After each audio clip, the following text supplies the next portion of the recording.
Indian voter ఎంత నీచుడంటే వీడు ఎవడో ఒక రాజకీయ నాయకుడి పైన పిచ్చ అభిమానం పెంచుకుంటాడు. ఆ రాజకీయ నాయకుడు ఈ పిచ్చి అభిమానం పెంచుకునే ఓటర్ని పీకి పిసికి చంపేస్తున్నా సరే, మీ చేతిలో చచ్చిపోవడం కంటే అదృష్టం నాకు మరొకటి ఏదైనా కలుగునా, ఈ జన్మకి ఇది చాలు మహాప్రభు, చంపేయి నన్ను అని వాడి చేతులు హాయిగా చచ్చిపోయేంత నీచుడు. ఇండైరెక్ట్గా వీడి ఒంటిపైన ఉన్న చొక్కా పంచె లాగేసుకుని డైరెక్ట్గా ఒక గోచి ఇస్తే ఆ గోచి ఇచ్చిన వాడిని దేవుడిలాగా పూజిస్తాడు, వాడికి గుడి కూడా కట్టేస్తాడు. 18 సంవత్సరాల వయసు ఉన్న ప్రతి యువకుడు ఓటు అర్హత పొందుతాడు. వాడికి 60 సంవత్సరాల వయసు వచ్చేసరికి వాడు 8 సార్లు ఓటేస్తాడు. అయితే ఈ 8 సార్లు నువ్వు దేనికి ఓటేసావు అని అడిగితే వాడు చెప్పే మాటల్లో అభివృద్ధికి ఓటేశాను అని అంటాడు. కానీ వాడి నీచమైన ఆలోచనలో మాత్రం కులం, వర్గం, మతం, అభిమానం, ఆవకాయ, బద్ద అంటూ చాలానే ఉంటాయి. వయసు పెరిగినా ఓటు విలువ తెలియని నీచులు ఇంకా ఉన్నారు అంటే అతిశయోక్తి కాదు. ఆటో వాళ్ళ దగ్గర నుండి ఫ్యాక్టరీలో పనిచేసే వర్కర్స్ దాకా ప్రతి ఒక్కరికి యూనియన్ ఉంటుంది. కానీ ఈ దిక్కుమాలి ఓటర్కి మాత్రం అస్సలు యూనియన్ అనేది లేదు. అందుకే తెలివైన రాజకీయ నాయకుడు ఓట్ల కోసం వంగి వంగి దండం పెడతాడు.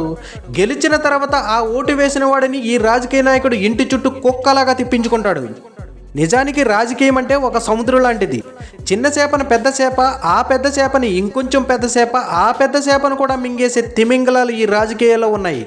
మరి ఈ రాజకీయం అనే సముద్రంలో బలైపోయేది ఈదడం తెలియని అతి చిన్న చేప అయిన ఓటర్లు మాత్రమే.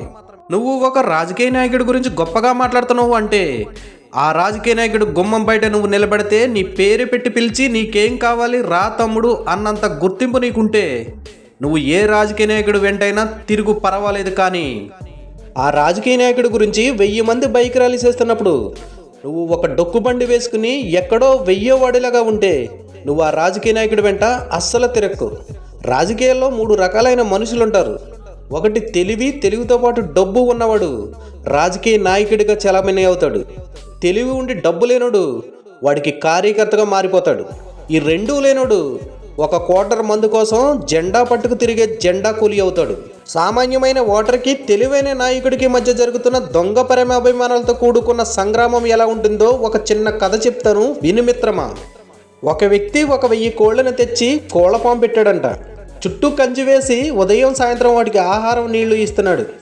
అవి పెట్టే గుడ్లను అమ్మి అమ్మగా వచ్చిన దాంట్లో సగం తను తీసుకుని సగం వాటికి ఆహారం అందిస్తున్నాడు.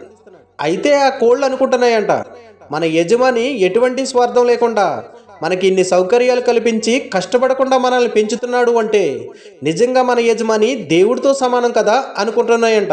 నిజానికి ఇక్కడ జరుగుతున్నది ఏమిటంటే ఆ కోళ్ళ వల్ల అతడు బ్రతుకుతున్నాడు, కానీ అతడి వల్ల ఆ కోళ్ళు బ్రతకడం లేదు. పాపం ఆ కోళ్ళకి అది అర్థం కావడం లేదు. కొన్నిసార్లు అనిపిస్తుంది ఆ కోళ్ళకి మన ఓటర్లకి పెద్ద తేడా ఏమీ లేదని.